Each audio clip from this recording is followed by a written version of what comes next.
Lougheed House was built 125 years ago in 1891 by James and Isabella Lougheed.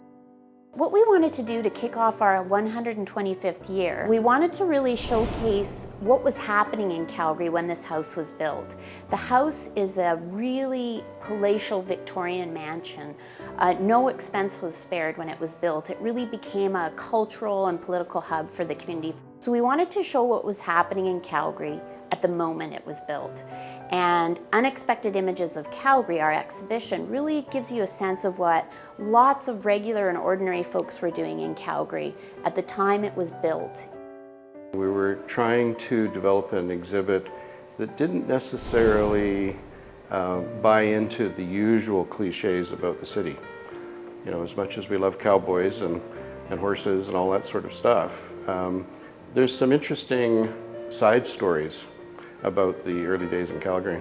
But I keep going back to the John Cashel photograph, which triggers a long, interesting, and almost humorous story about a guy named Ernest Cashel who was finally hanged in Calgary in 1903.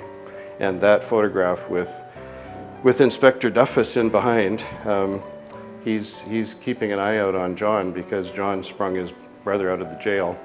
And the story did appear in the newspaper saying it was probably the biggest embarrassment to the Northwest Mounted Police.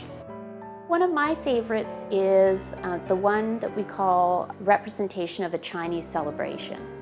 And what you're looking at are members of the Chinese community dressed in traditional garb, clearly having just done a lion dance. And they're clearly in the moment of celebration. And that just to me is really interesting to see that so many diverse communities and cultures have been a part of this place for a long time. One of the real surprises for me was that photograph over there of the roller skating polo team. That struck me as somewhat interesting, and then I realized that there was a rule book online from 1886, 87. And the hot day on January 23rd, 1892, you know, there are a number of photographs from that rather famous Chinook. Every one, like even the image of the train platform, really gives you an impression of just how busy, how active the population was here.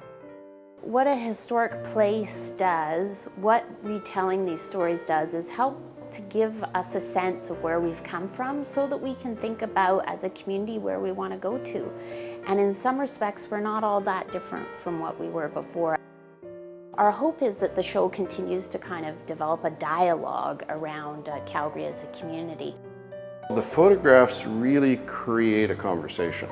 I keep thinking about how they sort of resurrect the kinds of conversations that must have been going on in this house, you know, because it was a pivotal spot in the city in terms of the economy and politics and cultural events. But I think when people see these, I think they get a little more profound sense of where they came from.